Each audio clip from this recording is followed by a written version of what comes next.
Hi, I'm Nick. And I'm Mel.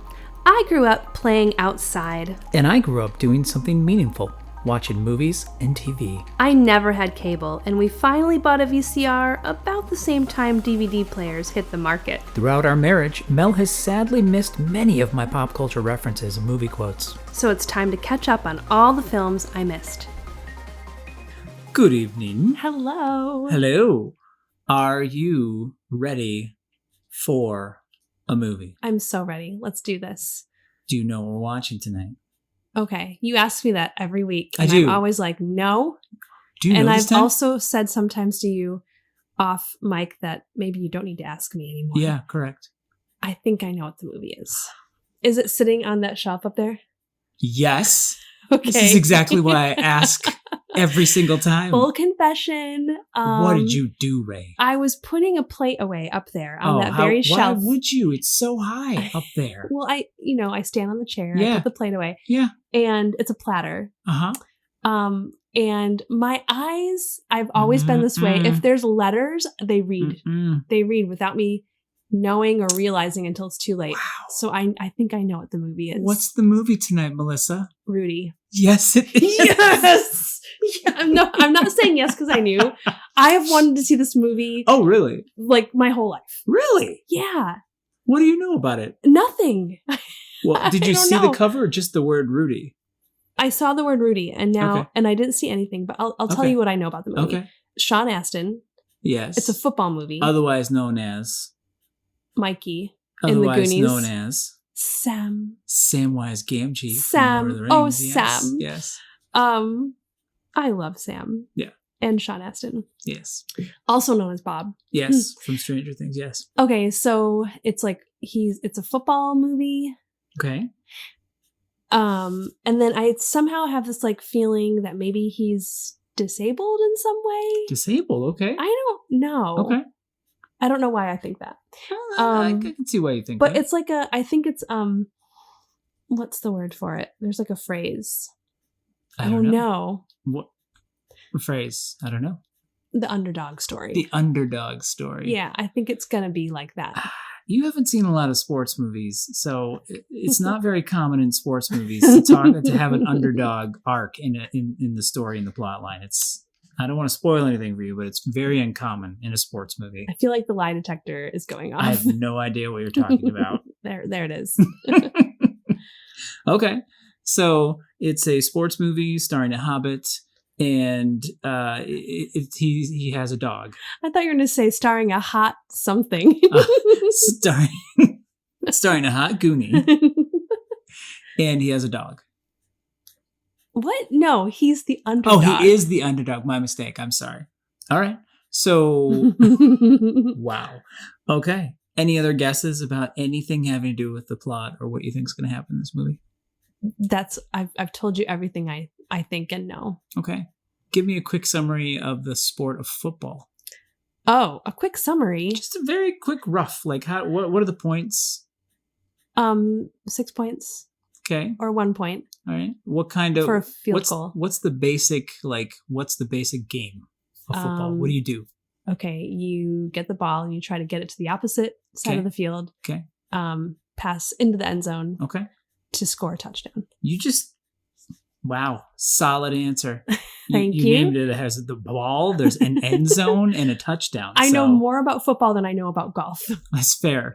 Oh, you were in band. Never mind. That doesn't count. I've been to football games. You watched a lot of football games. I actually kind of like watching football games. It's even worse that I forgot that momentarily while we were talking. Jeez Louise in the summer breeze. Okay. So what do you think is going to happen in the movie, though? Any ideas? I think You have a lot of fodder for what you've given me a lot of information, so I'm interested to see what your imagination would paint. I think he's like, like the kid that shouldn't succeed at football. Okay. Like there's something about him that For some reason. he shouldn't make the cut, but yet he does. Okay. Or he works hard, or he gets a break. I don't know. Something like that. Yeah, that also. Okay. All right. Yeah. Working hard and succeeding. That's also not a theme in movies either. This is going to be a really dicey view, I can tell. Ooh, let's play sports movie bingo. I'm Okay. looking for Yeah. a coach yelling Okay. or a coach throwing his clipboard. clipboard, specifically the clipboard. There's going to be a clipboard Coach somewhere yelling, in here. Throwing a clipboard. Training montage. Training montage, okay. What else? Probably, hopefully, like a establishing shot with the marching band. Always looking for that. Okay. To introduce you to the game. Fair. Yes, yeah. And what else? A mascot. We need to see like a mascot. Yes. Oh, there's in a sports movie too, there's gotta be a scene where like the main characters are talked down to, like made fun of or something. And also a locker room rally speech. Fair. Okay, so we're going to look for these things during this movie and see. Also, one last thing. Slow clapping. Yeah, let's add that. Let's add that to the list. Okay, great. Okay, so tagline and movie poster. What's it look like? Rudy. It's like a long shot of a football field, kind of fall colors in the background. Okay. And then there's like a lone, maybe a player on the team or a player that's like set apart from the team. And the tagline is going to be something like, grunt. Sigh. Sigh. No, like he overcame all the odds. Nice. I thought you were going to say reach for the stars. All right, let's go see it. Let's check it out. Let's do this. Break.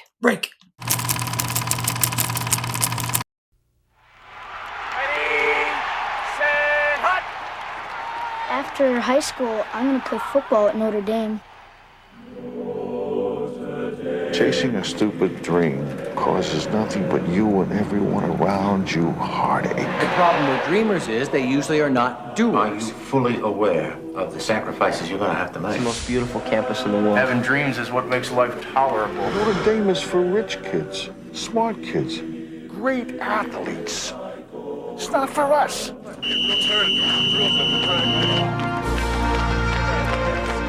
Ever since I was a kid, I wanted to go to school here. And ever since I was a kid, everybody said it couldn't be done. I always listened to them, believed what they said. I don't want to do that anymore. Hey, kid! Not supposed to be here. Not everyone is meant to go to college. I need your help. Why should I help? I just want to be a part of this university. You're nuts. Yeah, a lot of people have been telling me that lately. Sometimes a winner is a dreamer who just won't quit. Hey, you guys! My son's going to Notre Dame! I'm here to play football for the Irish.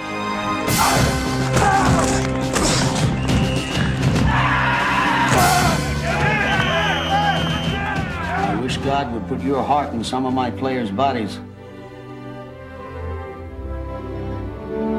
You're 5 feet nothing, 100 and nothing, and you got hardly a speck of athletic ability. In this lifetime, you don't have to prove nothing to nobody except yourself.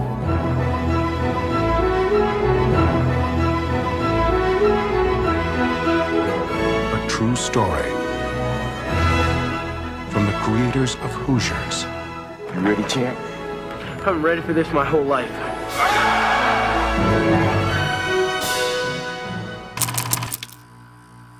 We're going to go out there. We're going to do this podcast, and you're going to do it, Melissa. Rudy. That is in my head. I remember the last time I watched this. There's a specific guy. It's the one big linebacker who goes, Rudy. Yeah. He has like a very specific tone, and that totally gets stuck in my head. It's just going to be in my head for probably a week and a half or 2 weeks. Yeah, you've been saying it ever since we watched it. Pretty much have, yeah. I loved this movie. I know I say that a lot, but... You do. That's true. Because I like a lot of movies, but this one is like up there with Cocoon. Whoa, this is like Cocoon level? This is like the top, very top tier of movies we've watched. Wow. Rudy is right there. This movie was amazing.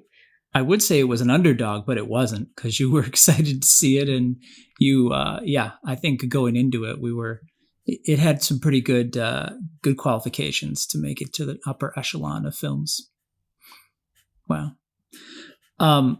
I also really enjoy this film, which is, I think I said this when we watched Hoosiers. It's like, I never have the urge to watch sports films, but when I do, I'm always like, it's like they punch me in the gut with their like, they're always about triumphant overcoming, human spirit, etc. For sure. Catchphrases abound. But yeah, those are like, a guilty pleasure of mine.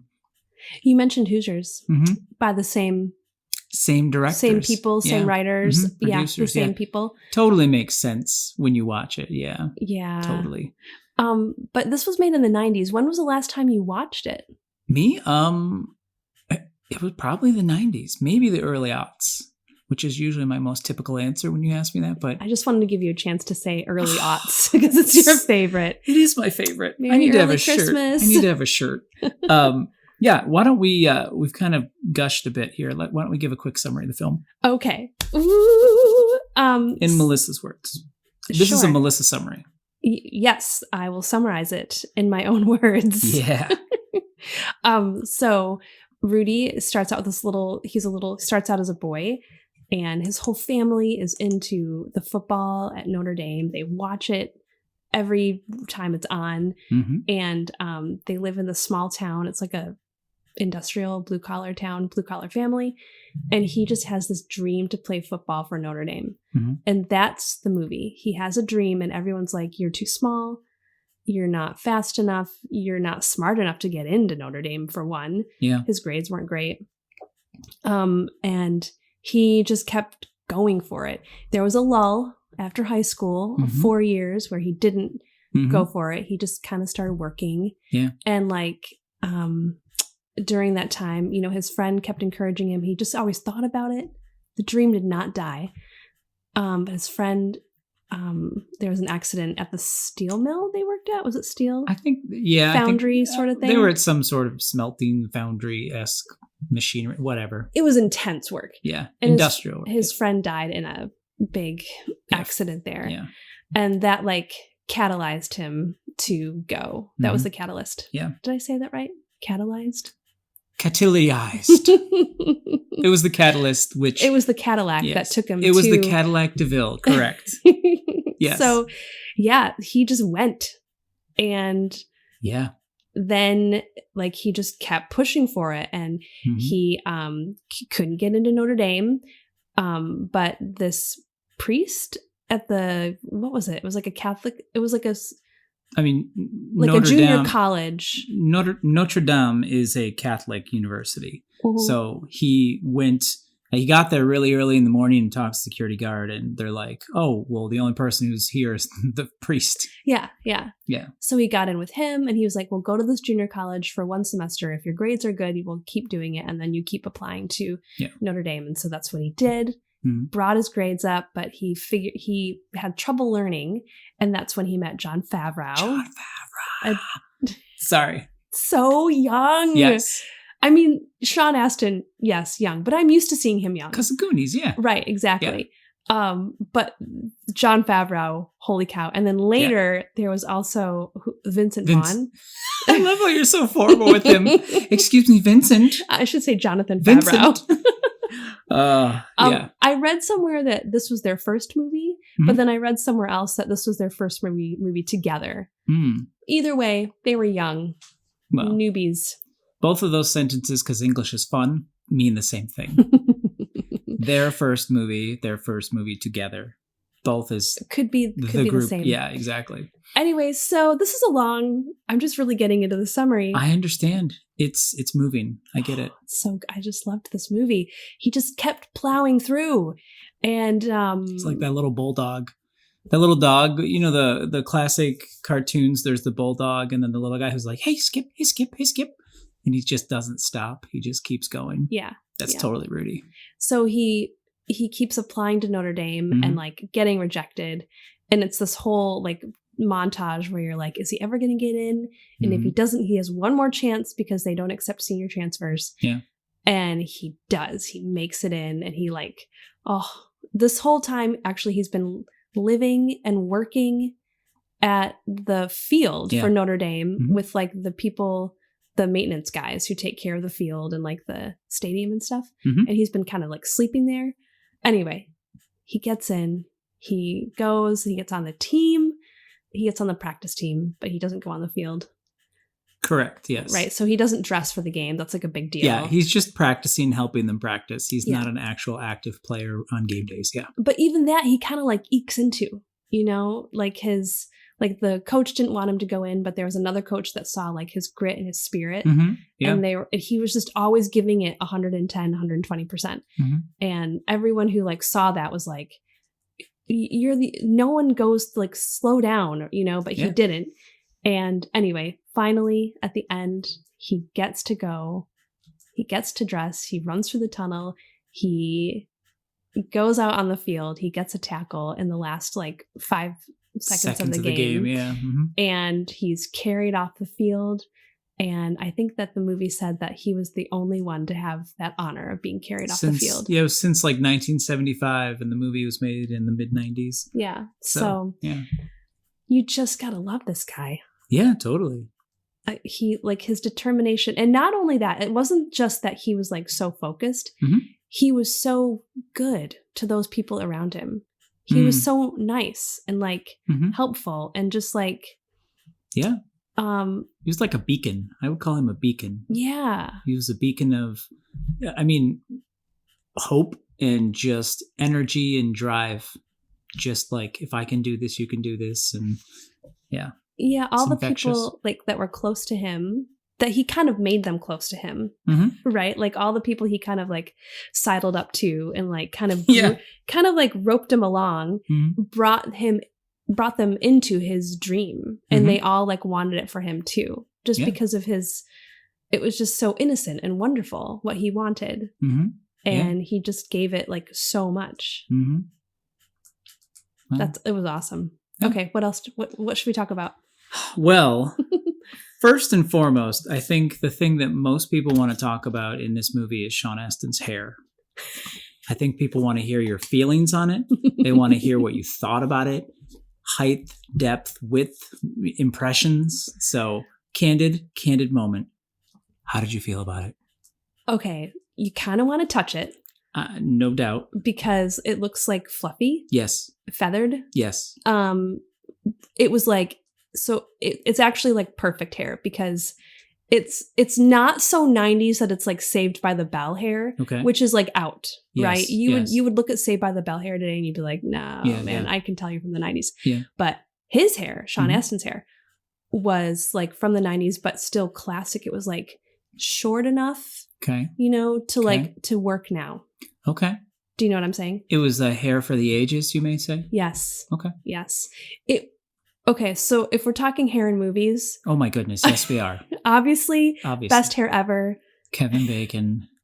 Right? No. Oh, sorry. No. You gush about his hair in all the other movies. It's we've another seen. one you're gonna hate though. Okay. Brad Pitt in War of the Worlds. It's not War of the Worlds. No, it's not War of the Worlds. It's not. It's World. No, what it's is World War Z. it? Yes. I was gonna get there. His hair in that movie was amazing. You know what?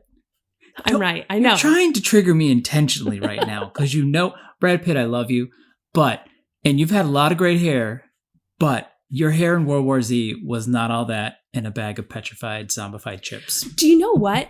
What? Okay, let's talk more hair. Sean Astin's hair. Yes. Do you know what hair? Who? How do I say this? I don't know how you say it. Whose hair recently Okay. in the Marvel universe? Yes. is similar to that. To Sean Astin's hair. Yeah. And And it works because it's a classy look. I mean, is it Spider-Man, Tom Holland? No, I No. think it's Chris Pratt. Which movie? You think Guardians of the Galaxy Yeah, 3? isn't his hair kind of like I mean, he does have a little bit. You would think it's a perm almost. It's got a little It's a volume little to curlier, it. It's yeah. a little bigger. He has curlier hair, but it has the volume. I would give you the volume. Okay, you've heard enough about me. You're just trying What to make about me you? feel better after talking about Brad Pitt's hair in No, World War Z. I'm not trying to gloss over that at all. It wasn't glossy. Did you like Sean Astin's amazing 90s hair? Of course I did. Yeah. I mean, the thing I wanted most out of Rudy was I wanted there to be a scene where and I kind of got it a little, but where he was tackled without a helmet. not for his danger, but so I could see the hair like rippling in the slow-mo of the tackle. That would have been fantastic. You should have put that on the bingo card. I should have put that on the bingo card. Speaking of which, how did we do? We did amazing. Did we? Yeah, we did. Okay. What was Angry it again? yelling coach. Yep. Not couch. That would have been great. So we did okay, we got that. Locker room rally speech. We had like 2 or 3 of those. I mean, there were ones where there was no one there. There was a locker room rally speech in a bedroom when he was a child. I know. And that kid did such a good job. He did. He did. The kid's acting was great. Mm-hmm. Training montage. Oh, my 1, goodness. 2, 3, 4. I think I stopped counting after 4. Yeah. You were, then we got into the nuance of, is this a training montage or is this just practice montage? The nuance of having to figure out what the montage was. There were so many. There were. Marching band establishing shots, 2 for sure. Okay. The whole movie, the movie before there's anything on the screen, Yeah. there's a marching band playing, which goes straight to my heart. You You got really excited about that one, but I totally denied it on the bingo because I was like, no, there's no video footage of it. It was only audio. I still included it. You included it? Yes, I did. You cheater. I'm not cheating. That was marching. Cheater slick. Team beratement. There wasn't a lot of that, There which was, is really cool. There was a Yeah. lot of people telling him he couldn't do it. I mean, there were very minor team beratement, like Vince Vaughn, his character did it when he was the quarterback. He was like, what's this guy doing? He shouldn't even be out here or whatever. And so that- there was that. There but, was, yeah. But he even came around. He was like the cocky, like, know-it-all type character. Yeah. Which, shocking that Vince Vaughn would be his first role. Yeah. But in the end, the whole team was willing to not play unless Rudy could play. Mm-hmm. Like that's just so cool. Yeah. Slow clap. There were 2 of those. Yeah, there were. For sure. Yeah, there were. And we saw a mascot. We sure did. So I'm feeling really good about this bingo. I the slow clap was totally a plant because that's like literally probably my favorite scene is the slow clap with the what was his name? The janitor. Yeah, his name was Fortune. But yeah, he was the head of he was the head groundskeeper. You know what I forgot to put on His clap was so amazing. It was great. And it was like black leather gloves so too, great. right? Yeah. I forgot to put gruff mentor Oh yeah. onto the yeah. bingo, but I would have checked that a couple times. That's actually. another good one. Yeah. Yeah. We should really just retain this list for every sports movie we watch. As we've been talking about this, I've been thinking about Hoosiers and like putting it through the list of those in my mind. Mm-hmm. And I almost want to do like a video montage of like Hoosiers scenes versus Rudy scenes, just like side by side. Oh, one thing that we did not have was clipboard thrown. Oh, true. We didn't. So Well, yeah, we didn't have like a total. Nobody's perfect, right? Nobody's perfect. So, okay, this was all based on a true story. Yeah. And it's like really, really true. Really, a lot of it's really like... true. 2 reels. So one thing, like a trivia thing that I learned about the movie that I just think is so cool that, okay, so in the end, when Rudy, he asks the coach if he could dress for the last game and the coach says yes. Mm-hmm. And then the coach leaves Mm-hmm. and they get a new coach named Dan Devine. Yeah. And he was played by himself. Like that was really Dan Devine. Are you serious? That's Dan Devine? Okay. So according to Wikipedia. Oh boy. Okay, Believe it so or not. Listen to this. In real Okay. life, Dan Devine was very supportive of Rudy Mm-hmm. and elected to put him in the game on his own. Yeah. Because Devine considered Rudy a friend, he volunteered to play a villain in order to get the film greenlit.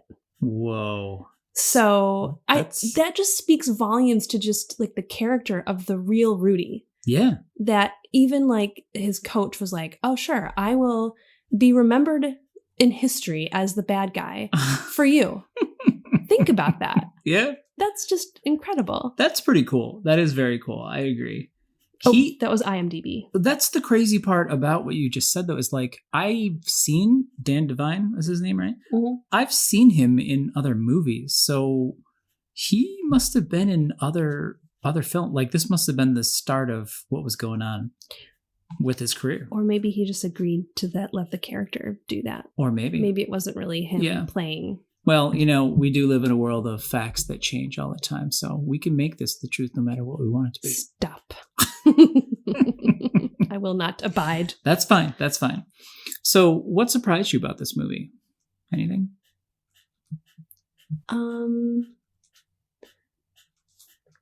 It was a lot less football Hmm. than I thought. Okay.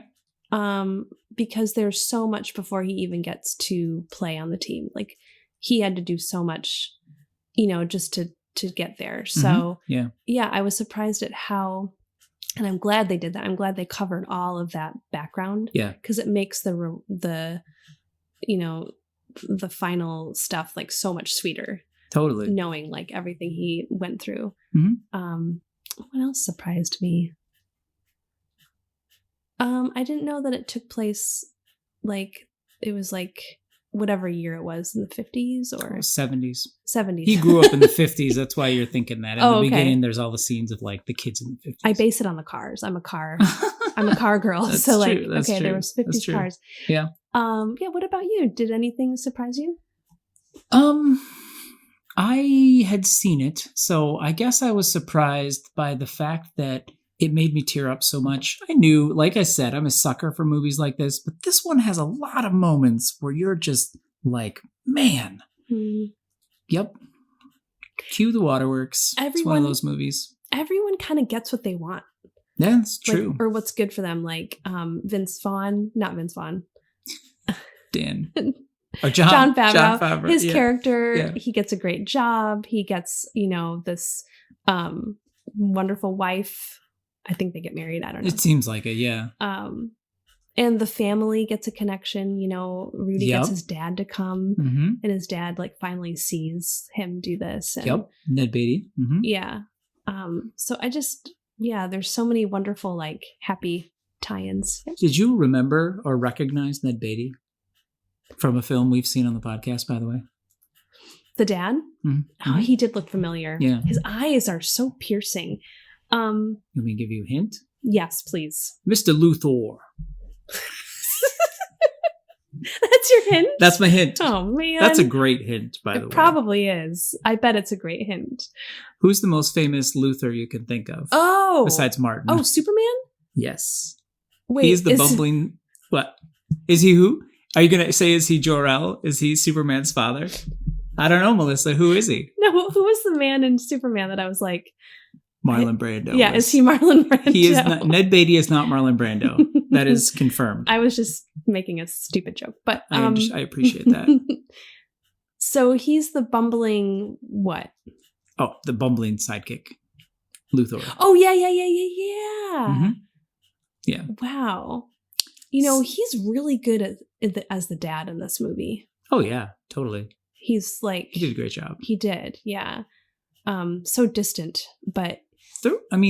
True, but they have those cool moments where he's explaining, like, you feel really grounded in Rudy's, like, his upbringing by the stories he tells, and then you finally, like, you see the cool, like, evolution of him sharing stories about when he was a kid and stuff like that, which, I don't know. Generationally, you hear these stories about fathers, 50, 60, 80, 100 years ago that were like very closed off, didn't talk about much. They just provided, and then they were just kind of there every once in a while because they're just working so much. You know? Yeah. So he really kind of encapsulated that pretty well.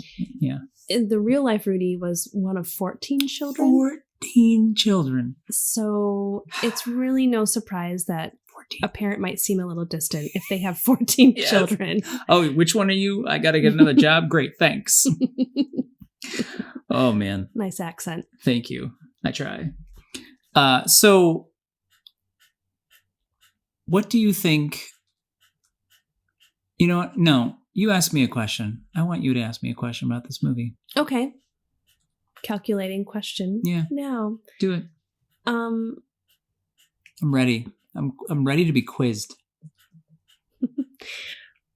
What do you think of all the hurdles he had to overcome? Mm-hmm. Which one was like the hardest? The hardest? I think the hardest hurdle like had to have been leaving his, like, he was pretty much getting married. I think that had to be the hardest. Like, just straight up, like, that inception, that moment where you're like, all right, I'm just blowing up my life. He's at the funeral for his friend. Yeah. And he can't even make it through the whole funeral. No. He's like, I gotta go. Yeah. And Yeah. he does the sweetest thing. He goes over to the mom of his friend. I think that was the wife of the friend. Oh, yes, you're right. The wife. And he kisses her forehead. Yeah. And he's like, I'm sorry. And I gotta go. Yeah. And then his fiance, they had looked at a house They looked at a house. They were going to move in. Yeah. Right. And she was like, Mhm. let's go. Mhm. And she follows after him and he's like, I have to go to Notre Dame. Yeah. Yeah.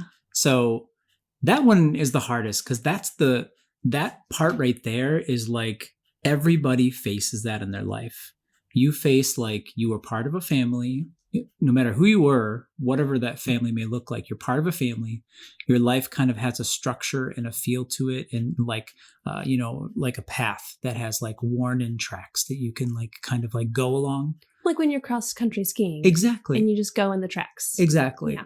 And so to go, no, I'm going to go do this completely opposite thing and just leave everything behind. That's like a really powerful and hard, difficult thing. Yeah. And he took a Greyhound with an Army duffel bag, which Resonates. may sound familiar to you. Yes. Mhm. Mhm. Yeah, we were 24 when we did that. 24. Yeah, I think so. Maybe Yeah. 25.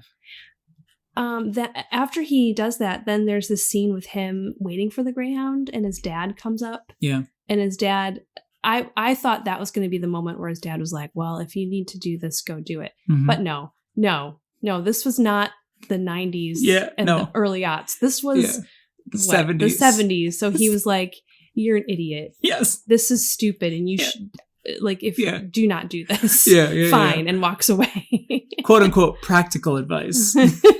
Yeah. Oh, wow. So, what, if any, messages do you think were in this film? Okay, so obviously, don't give up. But Mhm. I think like more to it was his character Mm. that stood out. Like that's how you like go after something is Mhm. like, to me, that's the way to do it. Yeah. With like good character and caring for those around you. And I think there was only one time where he was almost going to give up. Yeah, it was at the very end. At the very end. Yeah, when he knew he wasn't going to be in the last game, the coach said no. He was like, all right, I'm not going to practice. I quit. And also a little bit like when he kept applying, they did a montage of Mhm. him Of course they did. getting the rejection letters from Notre Dame. Mhm. And that was kind of wearing him down too. Yeah. So like also like that's huge that those were the only two times that he really seemed to like waver and lose hope. And he almost gave up. I mean, at that's the the end. course of literally probably like 4 or 5 years. Yeah. Mm-hmm. So think about like keeping up Mm-hmm. all that work and like pushing after something for that long. Yeah. That's pretty awesome. Yeah. So I think that to me is a blinking message. Like, Okay. Never give up, never surrender.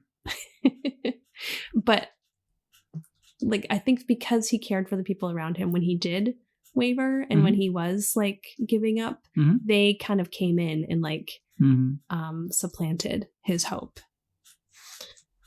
That leads me into what I thought the message of this film was. Do tell. I get by with a little help from my friends. There you go. No man is an island. No person is an island. I like that. If we don't learn to live together, we're going to die alone. That's my favorite Lost quote. Yeah. We say that a lot. We do say that a lot. I say that to our kids, and they look so confused when I say it. And I it don't know just why. fuels my joy for saying it as well. It's wonderful. Are there any other scenes that you enjoyed in this movie or that stick out to you? Yeah. I mean, I really like the scene where he had just been in the locker room and he read the Gipper quote, do one for the Gipper, which for the record, that was if for people who don't know, right? There's a couple ways you may know about the Gipper. The first way is you probably know because Ronald Reagan, he was known as the Gipper, right? Because he played a role of a football player in the 40s called George Gipp. And George Gipp in the 1920s went to Notre Dame, whatever, wherever you live in the world. And he was an All-American, one of the first All-American football players, and he died of pneumonia or strep throat or something. It was the 20s. They didn't have a lot of medicines and stuff. So he died. And on his deathbed, though, he gave that speech of like, the next time the boys are out there, do it for the Gipper. Anyway, that's There's a scene leading up to this is all leading up to it because he had just read that. I'm giving the context here. And then I got off on a side trail as I always do. So the scene where he had read that and then he's in the empty locker room. It's the first time he's in there and he can feel the electricity of it. He's like a kid on Christmas. And Sean Astin did really great in this. And then when he gives the speech that he had given his little boy about like the famous coach giving the speech to like rile the guys up. That he memorized from listening to it. Yes, exactly. That was probably my favorite scene and the most memorable one for me. That's another thing that he was like so like there was such a joy about everything from Notre Dame. Yeah. And like we watched this behind the scenes. Yeah, with the real Rudy. Yeah. And he said that when he first stepped onto the campus of Notre Dame, all his stress and anxiety, all of the bad stuff just melted off of him. And like that's how Sean Astin played it. Yeah. Don't you think? Like totally. He just had this joy of being there. That's I can't believe I haven't brought that up yet, but I loved that about this movie. That's really the heart of the movie. And they didn't want to make like the people in Notre Dame, they didn't want to like film a lot of football movies. They hadn't filmed one there since the 30s. But it was like, because this movie isn't just about football, it's about the human spirit and following your dream and overcoming. Yeah. And you would think that's a great spot to end on, but I first have to mention, I want to see this movie, but all the things you see Rudy in the part, I want it to be Samwise Gamgee in all of the scenes. Gamgee. Would that be amazing? Yes, it would. Internet, please make that happen. Yes, please. I really want to see. I want to watch that movie, and it'll just be called Gamgee. Oh, Sam. Or Sammy. Did he have a nickname, Samwise? It's just Sam, right? Yeah, it would probably be just Sam. It would probably just be Sam underneath. Yeah. Wow. Dream come true. Well, and I can hear the do-do-do-do-do-do during the montages and stuff. Yes, please. Oh, sorry. Lord of the Rings nerd. Any parting thoughts before we Rudy out of here? I don't know how we're going to top this. We could watch another Cocoon, maybe. I don't know. That was great. All right. All right. That's a wrap. That's a wrap. I mean, that's a hut. Wait, I don't know football terms. Oh my gosh. That's a wrap.